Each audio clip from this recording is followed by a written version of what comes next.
नमस्कार दोस्तों, मैं विकास शाक्य एक बार फिर से आप सबका स्वागत करता हूं अपने चैनल पर और आज हम डिस्कस करेंगे the autobiography of a Yogi chapter number 15 फूल गोभी की चोरी इसका दूसरा भाग। पहले भाग में आपने देखा होगा जो पहला हमने टॉपिक लिया था करली फ्लावर गिफ्टेड टू गुरु, जिसमें से 6 फूल गोभियां जो दी जाती हैं योगानंद जी के द्वारा अपने गुरु श्री युक्तेश्वर गिरी जी को, उन 6 में से एक गायब हो जाती है।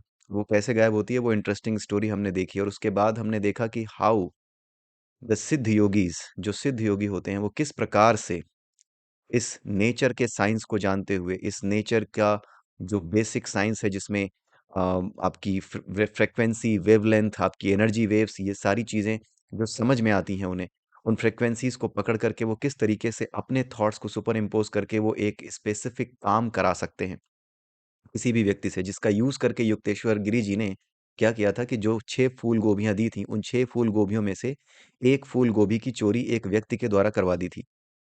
वो व्यक्ति फूल गोभी ही खोज रहा था, उसे खाने के लिए ही कुछ चाहिए था और उसके थॉट्स के ऊपर सुपर इम्पोज किया। वो एक जो है पागल सा व्यक्ति था जो कुछ भी कहीं से भी उठा लेता था और उसके थॉट में जो कुछ भी चल रहा था उसके ऊपर अपने थॉट को सुपर इम्पोज किया कि हाँ गोभी उठानी है, और वो व्यक्ति गोभी उठाने के लिए ही वहां से गया। उसके अलावा उस व्यक्ति ने योगानंद जी ने इस चैप्टर में इस बात को एक्सप्लेन किया है कि उस व्यक्ति ने अपार्ट फ्रॉम दैट करली फ्लावर कुछ भी नहीं छुआ था। यहाँ तक कि उनकी खटिया पर चेन पड़ी थी सोने की अंगूठी पड़ी थी, घड़ी थी, कीमती घड़ी थी। इन सारी चीजों को छोड़ करके वो सिर्फ और सिर्फ फूल गोभी लेकर के भागा। तो ये सारी चीजें इसमें बताई गई हैं। इसके अलावा एक बड़ी इंपॉर्टेंट इंसिडेंट है, अब आगे की बात हम करेंगे। इसके अलावा एक बड़ी इंपॉर्टेंट इंसिडेंट है जिसके बारे में योगानंद जी ने यहाँ बताया है। योगानंद जी ने ये बताया कि ये जो चमत्कार था जो मैंने देखा, जो एक बार उन्होंने समझने की कोशिश की कि किस तरीके से ये होता है, तो गुरुजी ने कहा कि आने वाले समय में तुम खुद इसे समझ जाओगे। क्योंकि वो चाह रहे थे कि वो चमत्कारों के विज्ञान में ना फंसे, चमत्कारों में ना फंसे। वो चाह रहे थे कि योगानंद जी स्वयं इन बातों को जाने और इसकी जो है सीरियसनेस को समझें कि ये कोई चमत्कार दिखाने वाली या जादू दिखाने वाली या जादूगरी या बाजीगरी करने वाली चीज नहीं है। ये वो चीजें हैं, जब आप योग साधना करते हो तो उसके मार्ग में अपने आप आने वाले माइलस्टोन्स हैं। यहाँ पर रुक करके बैठना नहीं है, उसमें आनंद नहीं लेना है। यानी जो आप चमत्कार के नियम जान जाते हैं, चमत्कारों को समझ जाते हैं, किस प्रकार से जिन चीजों को चमत्कार कहा जाता है, उनके पीछे कुछ और नहीं है बल्कि प्रकृति के नियम है। Everything is energy. एनर्जी की जो वेव है, एनर्जी की जो वेवलेंथ है, उसकी एक फ्रीक्वेंसी है। उस सर्टेन फ्रीक्वेंसी पे ही काम करने वाली चीजें हैं जो हमारे अंदर चलती रहती हैं। मेरे थॉट्स जो मैं थॉट्स आपके सामने रख रहा हूँ, इसकी भी एक सर्टेन फ्रीक्वेंसी है। अगर कोई व्यक्ति इस तरह की चीजों को, इस तरह के विचारों को सुनना चाहता है, जानना चाहता है, तो निश्चित रूप से जो मेरी तरह की क्रेविंग या आपकी तरह की क्रेविंग रखता होगा, या जिसके अंदर इंटरेस्ट होगा, क्रेविंग ना भी हो, किसी तरह का इंटरेस्ट होगा, अगर वो इंटरेस्ट बहुत डीप है, तो ये जो फ्रीक्वेंसी है, इस फ्रीक्वेंसी के साथ वो ट्यून हो जाएगा। क्योंकि इस नेचर में ये फ्रीक्वेंसीज अपने आप, ये वेव्स अपने आप, ये एनर्जी वेव्स अपने आप चल रही हैं, ये तैर रही हैं। मेरे मुंह से निकलने के बाद ये बातें इस यूनिवर्स में, इस पूरी के पूरे अर्थ के एटमॉस्फेयर में वो चल रही हैं, घूम रही हैं। तो जो भी व्यक्ति इस तरह के थॉट्स की ओर आना चाहेगा, वो निश्चित रूप से कनेक्ट हो जाएगा, राइट। निश्चित रूप से इन थॉट्स को पकड़ करके वो जानने की कोशिश करेगा, वो समझने की कोशिश करेगा। उसको इन थॉट्स की वजह से जो एक वाइब्रेशन पहुंची है उस तक, उस वाइब्रेशन का यूज कर पाएगा। अभी आपने देखा होगा कि कई बार जो चीजें आप जिस तरह से समझ रहे होते हो वो बड़ी यूनिक होती हैं, आपको लगता है बड़ी यूनिक है, but all of a sudden किसी दिन यूट्यूब पे या किसी दिन टीवी पर, टेलीविजन पे आप वैसी ही बातें करते हुए किसी और को सुनते हो। आप देख पाते हो कि जो बातें आप कर रहे थे, जिस तरह की बातें आप सोच रहे थे, उसी तरह की बातें सामने वाला टेलीविजन पे बैठ करके या फिर यूट्यूब के किसी चैनल पे बैठ करके वो ऐसी ही बातें कर रहा है। जिस तरीके से आप चीजों को समझ रहे थे उसी तरीके से वो समझा रहा है, इनफैक्ट, राइट। तो ये इसी का नियम होता है। We are all just like कि रेडियो स्टेशन होता है, वो रेडियो फ्रिक्वेंसीज छोड़ रहा है इन्वायरमेंट में, राइट। और जहां पर भी रिसीवर है वो अपने आप को ट्यून करता है, उस लेवल पे ट्यून करता है।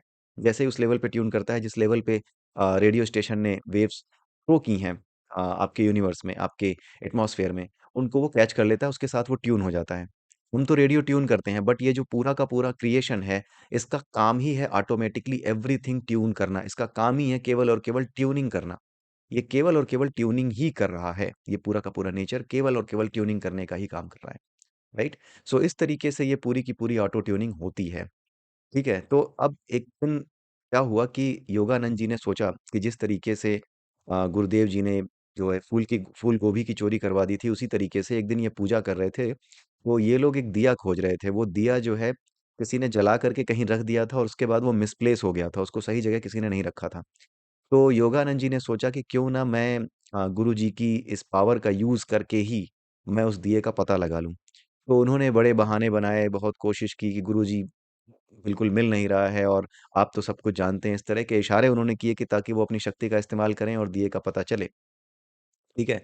ऑल ऑफ अ सडन गुरु जी ने क्या किया कि बताया कि हाँ जाओ, कुएं के पास वो दिया रखा है, जाओ जाके मिल जाएगा। वो जाते हैं, कुएं के पास दिया नहीं मिलता।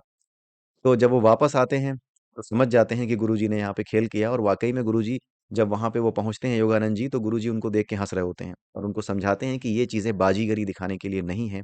ये जो सिद्धि है, ये जो नॉलेज है, ये जो योगा है, जो आपका नेचर से योग हो गया है, जो इसकी फ्रिक्वेंसी के साथ आपकी ट्यूनिंग हो गई है, इस नेचर की फ्रिक्वेंसी के साथ, it's not a big thing. ये योगियों को मिलने वाला एक तरीके का आशीर्वाद है, एक माइलस्टोन है जो बीच में आपको मिल जाता है। राइट। जैसे अगर आप आईएएस बनना चाहते हैं तो आप तरह तरह के माइलस्टोन्स क्रिएट करते हैं अपने लिए, तरह तरह के माइलस्टोन्स पार करते हैं। पहला माइलस्टोन होता है कि आप प्री पास करेंगे, उसके बाद आप मेंस पास करेंगे, उसके बाद आप क्या करेंगे, उसके बाद आप जाएंगे इंटरव्यू को पास करेंगे और उसके बाद आप आईएएस बनेंगे।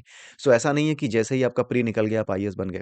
राइट। प्री निकलना क्या है, एक तरीके का एक ब्लेसिंग है कि आपको प्री निकल गया, आपने अपने कर्मों से, अपनी मेहनत से ब्लेसिंग को पा लिया है कि एटलीस्ट एक हर्डल आप पार कर गए हो, दूसरा हर्डल फिर पार किया। लेकिन ये मंजिल नहीं है। मंजिल क्या है? अल्टीमेटली आईएएस बनना। उसी तरीके से जो अल्टीमेट टारगेट है वो योग है, ना कि यौगिक विधियों के द्वारा मिलने वाली सिद्धियां। ये सिद्धियां रास्ते में पड़े हुए माइलस्टोन मात्र हैं।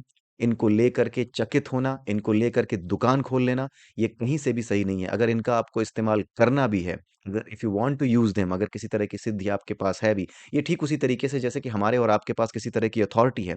तो अगर अथॉरिटी है तो उस अथॉरिटी का यूज हमें बेटर पर्पस के लिए करना है, ना कि अपने फायदे के लिए, ना कि लोगों को प्रभावित करने के लिए। जैसे कुछ लोग करते हैं ना कि हाँ मैं तो इतना पढ़ा लिखा आदमी हूँ, तुम्हें पता है मैं कौन हूँ, मैं उनका, मेरे चचा विधायक हैं, तो मेरे दादा विधायक हैं, तो मेरे दूर के मामा विधायक हैं, तो वो एमपी हैं। तो ये जो पावर है, ये जो नकली पावर है, इनफैक्ट पावर भी नहीं है, एक नकली पावर है, एक छद्म पावर है कि मैं किसी का भतीजा लगता हूँ, किसी विधायक का, किसी एमपी का, और मैं पूरी दुनिया पे धौंस जमाता फिर रहा हूँ। ठीक है। तो ये जो अथॉरिटी है, ये कभी भी इसलिए नहीं होती कि आप दूसरों पे धौंस जमाते फिरें। ये अथॉरिटी इसलिए मिली होती है ताकि आप उसका ह्यूमन वेलफेयर में यूज कर सकें। और वैसे भी अगर आप देखें तो राजनीति का उद्देश्य क्या है? राज करना नहीं है। राजनीति का उद्देश्य सेवा करना है। राजा का जो मतलब होता है, अगर आप राजा का अर्थ निकालेंगे, अगर आप ये पता करने की कोशिश करेंगे कि राजा का अर्थ क्या होता है, तो उसका अर्थ ही होता है जो प्रजा का रंजन करता हो, जो प्रजा के वेलफेयर में काम करता हो, वही राजा है। अधिकार चलाना राजा का काम नहीं है। अधिकार तो उसे मिले हुए हैं, उसे चलाना क्या है, तुम्हें बताना क्या है? तुम तो राजा हो, तुम्हें बताना क्या है? तुम राजा हो, तुम्हें बताना ही नहीं है। तुम्हें तो केवल सेवा करनी है। तुम्हें वो अधिकार ही मिले हैं सेवा करने के लिए। उन अधिकारों में दंड देने का अधिकार इसलिए मिला है ताकि सेवा करने की जो आपकी प्रक्रिया है, उस प्रक्रिया में कोई किसी के साथ अन्याय ना करे। समाज में एक व्यक्ति दूसरे व्यक्ति को मिलने वाले जो साधन हैं, जो रिसोर्सेज हैं, उन पे किसी तरीके से अनर्गल तरीके से उस पर कब्जा ना करे। इसलिए वो अधिकार तुम्हें मिले हैं ताकि साम, दाम, दंड, भेद किसी भी तरह के माध्यम का इस्तेमाल करके आप सबके लिए एक ह्यूमन वेलफेयर सोसाइटी बना सकें, उसको सुनिश्चित कर सकें। इसलिए आपको ये सुविधा मिली है, ये पावर आपको इसीलिए मिली है।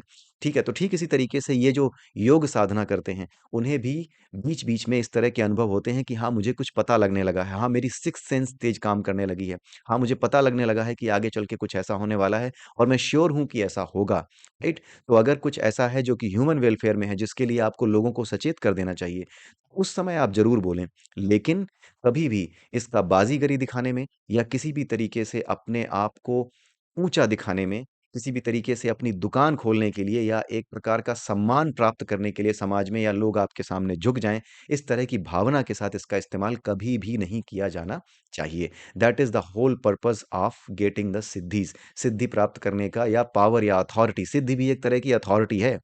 जो अथॉरिटी आपको इस दुनिया में मिलती है वो भारत सरकार देती है, आपके देश की सरकार देती है, लेकिन वो अथॉरिटी जो सिद्धियों के रूप में आपको मिलती है, वो अथॉरिटी आपको ईश्वर देता है, वो ईश्वरीय ऊर्जा से आपको मिलती है। और हर अथॉरिटी का एक ही रूल है, just use it in the favour of welfare of others. प्रदर्शन करने के लिए, जैसे मैं, अगर मैं आईएएस हूँ या फिर मैं आईपीएस हूँ, मेरे कमर में बंदूक लगी रहती है। तो मैं, ऐसा नहीं है कि मैं हमेशा यूं करके जो है गाड़ी पे बैठ करके यूं करके चलूंगा हमेशा। नो, ये दिखाने की जरूरत नहीं है। ये प्रदर्शन करने के लिए नहीं है। ये दूसरों की सुरक्षा के लिए दी गई है, समाज की सुरक्षा के लिए आपको दी गई है। राइट। तो हर सिद्धि का यही उद्देश्य होता है, और इस बात को हमें ध्यान रखना होगा। अदरवाइज योग का जो लक्ष्य है वो पूरा कभी नहीं हो पाएगा। ठीक है, यही बात योगानंद जी के गुरु जी ने, यानी युक्तेश्वर गिरी जी ने उन्हें समझाने की कोशिश की, और उनके माध्यम से ये बात हम तक भी पहुंच रही है। क्योंकि इस किताब के अंदर जो चीज़ें योगानंद जी ने लिख दी हैं, वो इंटरनली एक तरीके से हमारे लिए भी एक मैसेज देने की कोशिश की है, भीतर ही भीतर से। राइट। इस किताब को समझना और इसको जानना कि वो कहना क्या चाह रहे हैं। वो सिर्फ एक कहानी नहीं बता रहे हैं, वो आपको बता रहे हैं, वो आपको और हमें बता रहे हैं कि जो गलतफहमियां आपको और हमें होती हैं वो कौन सी होती हैं, वो किस तरह की होती हैं। राइट। और गुरु ने जहाँ-जहाँ पर इनको ठीक किया है, वहाँ-वहाँ पर हमें भी अपने आप को ठीक करना है। That is it. यही इस बुक का लक्ष्य है। और अगर इस बुक को आप इस तरीके से या इस उद्देश्य से नहीं पढ़ते हैं, इस उद्देश्य से नहीं देखते हैं, केवल और केवल एक मनोरंजक बुक की दृष्टिकोण से देखते हैं, या फिर आप दूसरों को ये बताना चाहते हैं कि आपने भी एक किताब पढ़ रखी है, बहुत ही इंपॉर्टेंट कॉन्सेप्ट्स आप जानते हैं, बड़ी-बड़ी बातें आप कर सकते हैं, तो फिर कोई लाभ नहीं है, इसका कोई मतलब नहीं है। ठीक है? ये केवल और केवल इसलिए है ताकि आप ये जान सकें कि गलती आप कहाँ करते हैं। योगानंद एक सिद्ध योगी थे, तो उन्होंने गलती अपने जीवन में कहाँ की? उन्होंने कहाँ-कहाँ गलतियाँ की, कहाँ-कहाँ उनके थॉट्स गलत थे, वो चीज़ यहाँ पे समझ में आती है। तो आइए आगे चलते हैं। यहाँ पर गुरु ने बताया, guru indicated that these are not the powers to show off to others but should be used diligently for others benefits only without letting them know. मतलब उनको पता चले बिना, जिसका आप भला कर रहे हो उसको पता चले बिना अगर आप इसका यूज़ करें तो इससे बेहतर कुछ नहीं होगा। ठीक है? जैसे एक कहानी आपने सुनी होगी सेंट निकोलस की, जिनके लिए ये आपका क्रिसमस मनाया जाता है। सी, क्रिसमस मनाना नहीं मनाना वो मेरी आपकी अपनी चॉइस है, right? But the thing is कि जहाँ पर जो कुछ अच्छा है, जो एक अच्छे एग्ज़ाम्पल की तरह यूज़ किया जा सकता है, वहाँ से हम उस अच्छे एग्ज़ाम्पल को उठा सकते हैं, राइट? तो वो कहानी कुछ ऐसी है कि सोते समय वो सोने की छड़ें रख जाता था उन गरीबों के घर में जिनको खाने को कुछ नहीं था, जिनके यहाँ समस्याएँ चल रही थी। यानी पता भी नहीं चलता था किसी को कि कौन रख गया, राइट? किसी की भी मदद करें तो ऐसे करें जैसे कि किसी को पता भी ना चले, उसको पता भी ना चले, उसको पता तक ना चलने दें। कई लोग क्या करते हैं कि मदद करने गए, मदद करने पहुँचे हैं, जिस व्यक्ति की मदद की जा रही है वो एक है, 5 लोग खड़े हैं, उनके फ़ोटो खींचे जा रहे हैं, फ़ेसबुक पे शेयर हो रहे हैं, यूट्यूब पे शेयर हो रहे हैं, वीडियो बना कर के मैंने ये किया, मैंने वो किया। इस दान का कोई लाभ नहीं है, क्योंकि इस दान के बदले आप प्रसिद्धि चाहते हो। जब भी दान करो, तो अगर कहीं फ़ोटो खिंच भी रही है, तो ये भावना आपके अंदर नहीं होनी चाहिए कि आपको प्रसिद्धि चाहिए। ये केवल और केवल सेवा की भावना आपके भीतर होनी चाहिए। महाभारत में एक बहुत अच्छी लाइन भगवान कृष्ण ने अर्जुन से बोली कि समाज कल्याण का काम जो करता है, वही निष्काम कर्मयोगी है। लेकिन समाज कल्याण के काम में अगर तुमने अपना हित मिला लिया, तो तुम्हारा वही कर्म अशुभ और अशुद्ध हो जाएगा। ये एग्ज़ैक्टली सेम डायलॉग अगर आप देखें तो बी.आर. चोपड़ा की जो महाभारत है, उसमें जब भगवद गीता का उपदेश भगवान कृष्ण देते हैं, तो शायद एपिसोड नंबर 73 में आपको ये मिलेगा। वहाँ पर आप देख सकते हैं कि समाज कल्याण के कार्य में अगर तुमने अपना हित मिला लिया, तो तुम्हारा वही कर्म अशुभ या अशुद्ध हो जाएगा। ये 73rd या 74th जो एपिसोड है उसमें आपको मिलेगा। आई वुड सजेस्ट कि आप वो भी देखें। जो महाभारत में जो 3 एपिसोड हैं, एपिसोड नंबर 72, 73 एंड 74, जो पुरानी वाली महाभारत है, उस महाभारत में 3 एपिसोड जो हैं वो पूरी की पूरी भगवत गीता को ही डेडिकेटेड हैं। उन तीनों को आप जा करके देखें ज़रूर, और देखें, समझें कि आपको कितना आप समझ में आता है। भगवद गीता को जितना आपने हमारे चैनल के माध्यम से पढ़ा, अगर नहीं भी पढ़ा है, तो अगर आप हमसे अभी भी जुड़े हुए हैं, तो भी जा कर के देखें, समझें कि कितना समझ में आता है आपको। आप देखिए कि क्या आपको पता चलता है वहाँ पे, आप उन बातों को पकड़ पाते हैं या नहीं। बहुत अच्छी बातें, बहुत ही छोटे-छोटे सेंटेंसेस के फॉर्म में बड़े अच्छे से बी.आर. चोपड़ा एंड उनकी टीम ने बड़े अच्छे से हमारे सामने रखा था। And we are thankful to Ramanand Sagar and B R. Chopra कि उन्होंने इतना महान काम अपने जीवन में किया। हमने तो अभी कुछ भी नहीं किया है। हमने कुछ भी नहीं किया, उन्होंने जो कर दिया, वो पूरे समाज को जागृत करने का एक काम किया है। कम से कम हमारे पास सोर्स तो है, ठीक है? जहाँ से हम कुछ तो जान सकते हैं, कुछ क्या, बहुत कुछ जान सकते हैं। अगर आप ध्यान से देखें, ध्यान से समझें, तो आपको बहुत कुछ पता लगता है वहाँ से, ठीक है? इसके अलावा 1-2 घटनाएँ और हैं जो इम्पोर्टेंट हैं। वैसे तो ये चैप्टर थोड़ा बड़ा है, लेकिन आपको मैंने पहले ही बताया कि मैं इस चैप्टर को एक्सप्लेन नहीं कर रहा हूँ। चैप्टर का जो क्रक्स है, हर चैप्टर का जो क्रक्स है, उस क्रक्स को उठाने की कोशिश कर रहा हूँ, सो दैट उस क्रक्स को हम समझ करके उसमें मैसेज क्या है हमारे लिए, हमारे आपके सबके लिए, उस मैसेज को हम अपने जीवन में उतारें। ये मेरा पर्पस है, ठीक है? तो इसी वजह से मैं सारी चीज़ें एक्सप्लेन नहीं करने वाला, एक-एक लाइन डिक्टेट नहीं करने वाला। तो एक यहाँ पे इंसिडेंट है जिसके बारे में उन्होंने बताया है। तो योगानंद जी ने ये बताया है कि 2 बड़े-बड़े आयोजन होते थे आश्रम में। दो बड़ी-बड़ी जो इवेंट्स होती हैं वो ऑर्गेनाइज़ होती थी। एक होती थी मकर संक्रांति पे और दूसरी होती थी कर्क संक्रांति पे। मकर संक्रांति जैसा कि अभी जो निकली है 15 जनवरी के आसपास जो मनाई जाती है, 15 जनवरी को मकर संक्रांति, यानी सूर्य जो है वो मकर राशि में प्रवेश करता है। उसके बाद एक आती है कर्क संक्रांति। जब मकर संक्रांति होती है तो सूर्य कहाँ चढ़ता है? उत्तरायण होता है, यानी जो उत्तरी गोलार्ध है हमारी अर्थ का, उसके ऊपर सूर्य की रोशनी सीधे पड़ने लगती है, पड़ना शुरू होती है और ऊपर उठता चला जाता है सूर्य उत्तरी गोलार्ध में। उसके बाद आता है कर्क संक्रांति। कर्क संक्रांति का मतलब होता है कि अब जो है ट्रॉपिक ऑफ जो कैप्रिकॉर्न है, ठीक है? एक मकर संक्रांति है, ट्रॉपिक ऑफ जो कैप्रिकॉर्न था, ठीक है? अब ट्रॉपिक ऑफ कैंसर, जो कर्क संक्रांति है, वहां से कर्क रेखा से अब नीचे आना शुरू करता है। पहले मकर रेखा से ऊपर जाना शुरू करता है सो दैट ये उत्तरी गोलार्ध में, यानी कि नॉर्दर्न हेमिस्फेयर में पहुंचे। अब जब हमारे ट्रॉपिक ऑफ कैंसर पे बिल्कुल हाइट हो जाती है गर्मी की, उसके बाद से वो नीचे उतरना शुरू करता है, राइट?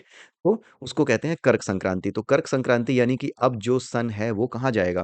अब सन की रोशनी साउदर्न हेमिस्फेयर में सीधी पड़ना शुरू होगी, धीरे-धीरे करके वो वहाँ पहुँचेगा, तो उसको कर्क संक्रांति कहते हैं। तो इसको कहते हैं दक्षिणायन, ठीक है? इस समय को दक्षिणायन कहा जाता है और 6 महीने जब सूर्य ऊपर की ओर चढ़ता है, उसको उत्तरायण कहा जाता है, ठीक है? तो जब दक्षिणायन होता है, तब एक इवेंट ऑर्गेनाइज़ होती थी युक्तेश्वर गिरी जी के आश्रम में, और जब ये आपका सूर्य उत्तरायण होता था, तब होती थी। तो ये दक्षिणायन की बात कर रहे हैं, यानी जून की बिल्कुल दोपहर की बात कर रहे थे।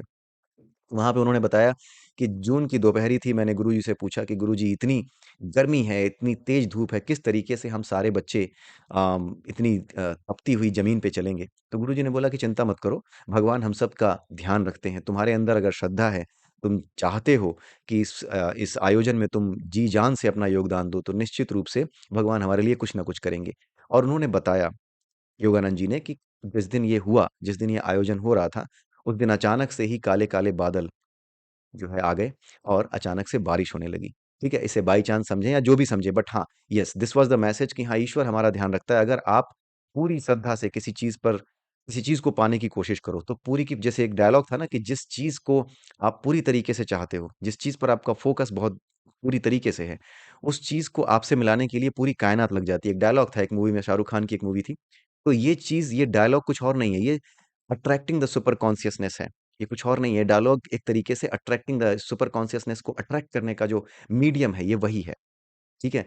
तो ये चीज़ यहाँ पे एक बुक के अंदर एक चीज़ ये बताई गई है, ठीक है? उसके अलावा उन्होंने, योगानंद जी ने ये बताया कि जो गुरुजी थे, उनको स्वरों का और वेदों का पूरा ज्ञान था। जो स्वर वेद है, यानी कि जो आपका नाट्य शास्त्र है, जो भरत मुनि ने लिखा है, जिसमें सुर, ताल, लय, इन सब चीज़ों की बात की गई है, जो तरह-तरह के राग हैं, उनके बारे में उन्होंने बताया कि तरह-तरह के रागों के बारे में भी गुरुजी को जानकारी थी, ठीक है? अब उन्होंने जो इम्पोर्टेंट पॉइंट्स इसमें बताए हैं, वो ये हैं कि एवरी नोट, जैसे स, रे, ग, म, प, ध, नि, सा, ये जितने भी स, रे, ग, म, प, ध, नि, सा है ना, ये सारे के सारे नोट क्या हैं?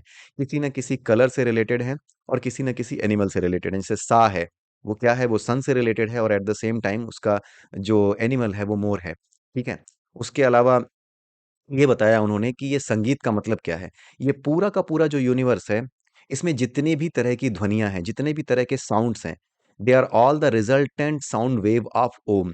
जो ओम है ना, उसका एक घनीभूत, यानी डेंस फॉर्म है, बहुत ही कंडेंस फॉर्म है ये। ओम का कंडेंस फॉर्म है। जितनी भी जो आवाज़ें हैं, जो हमें चारों तरफ से चिल्लापों की तरह सुनाई देती हैं, चिल्ला-चिल्ली की तरह सुनाई देती हैं, इधर से कोई चिल्ला रहा है, उधर से कोई रो रहा है, तरह-तरह की जो आवाज़ें आ रही हैं, they are the densed condensed form of that one sound which is known as Om. उसी ओम का कंडेंस फॉर्म है, राइट? अब उस ओम के साथ यूनिकली कनेक्ट होने के लिए you need a specific wave. आप जब तक अपने आप को वेव नहीं बनाएँगे, तब तक किसी दूसरी वेव से ट्यून नहीं हो सकते।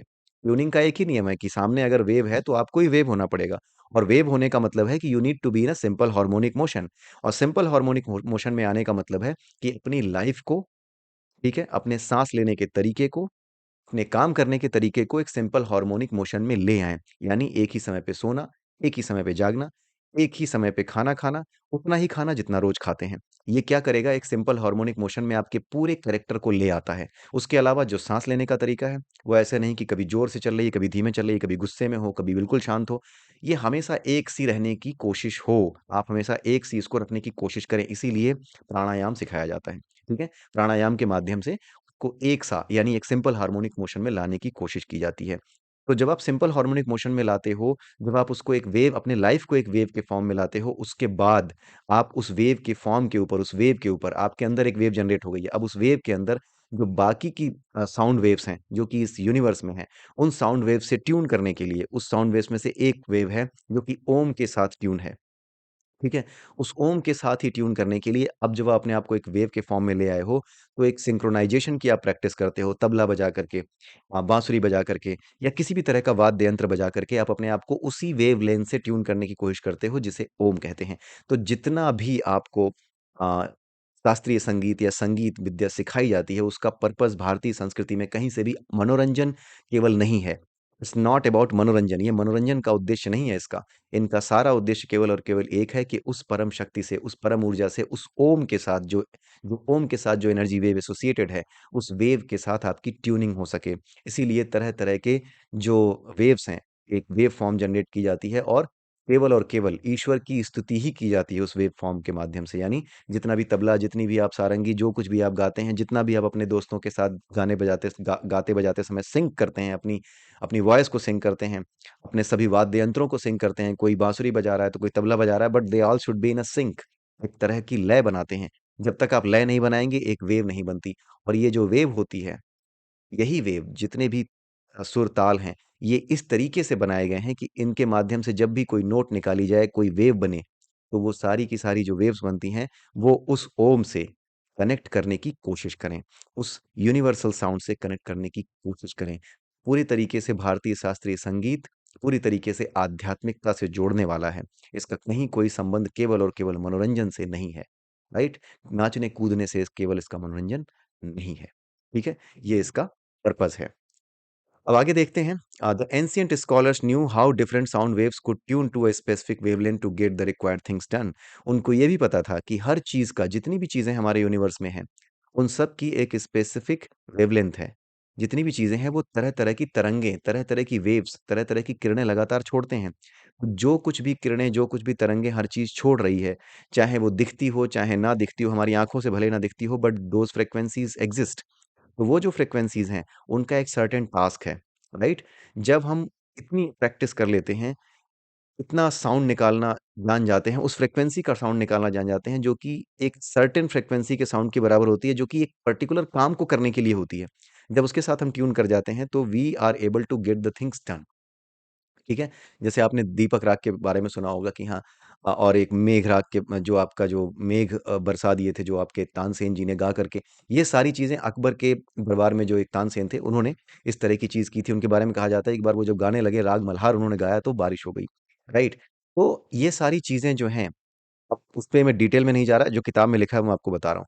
तो इसमें अगर कोई चीज़ हो सकती है वो यही है कि जो एलिमेंट्स हैं इस नेचर में, वो एलिमेंट्स एक खास तरह की फ्रीक्वेंसी रखते हैं, एक खास तरह की वेवलेंथ रखते हैं। अगर आप ध्वनि ऊर्जा जो आप प्रकट करते हो, जो साउंड वेव आप जनरेट करते हो, अगर वो साउंड वेव की फ्रीक्वेंसी उस फ्रीक्वेंसी से मैच कर जाती है, then in that case you can get the things done, right? जब किसी की फ्रीक्वेंसी आपकी फ्रीक्वेंसी से मैच कर रही हो और आप उसपे सुपर इम्पोज़ हो सकें, उससे अपना काम करा सकें, तो आप काम करा लेते हैं उससे, राइट? जैसे कोई आदमी है, कोई भी आदमी है जिससे आपको अपना काम निकालना है, राइट? अगर आपकी फ्रीक्वेंसी उससे ट्यून हो गई, वो आप पे विश्वास करने लगा, वो आपकी सुनने लगा, सिंक में आ गया आपके साथ, then you play with his mind.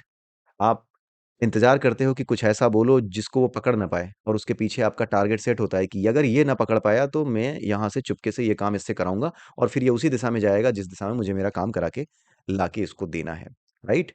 So the same thing is applicable to those invisible waves which exist, right? जो आपके लिए इनविजिबल हैं बट दे एक्जिस्ट, राइट? तो इन्हीं पावर्स को एक्टिवेट करने के लिए ही मंत्रास बनाए गए थे। इन्हीं के लिए मंत्र बनाए जाते हैं, ठीक है?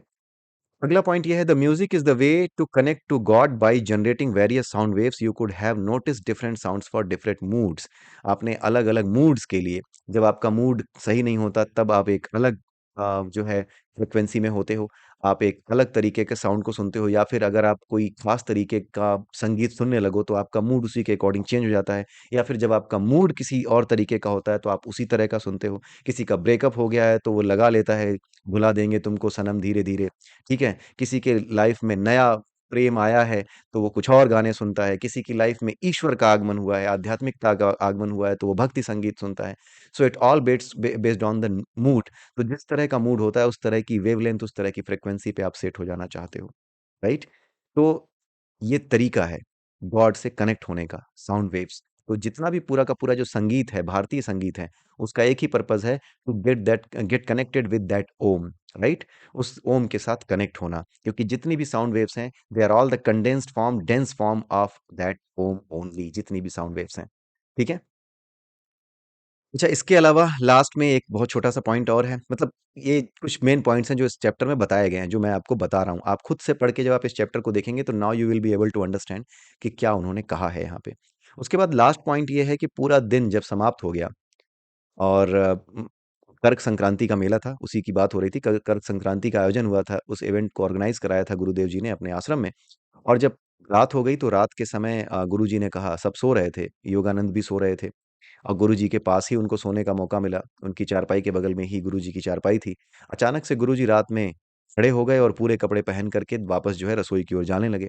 तो इन्होंने पूछा, "ये गुरुजी पूरा तैयार होके आप कहाँ जा रहे हैं इतनी रात को?" तो उन्होंने बोला कि ऐसा है मुकुंद, मुकुंद ही नाम था योगानंद जी के बचपन का। ऐसा है मुकुंद कि कुछ ऐसे शिष्य हैं मेरे जो कि गाड़ी छूट जाने की वजह से थोड़ा लेट हो गए हैं और वो आ रहे हैं, मुझे ऐसा लग रहा है।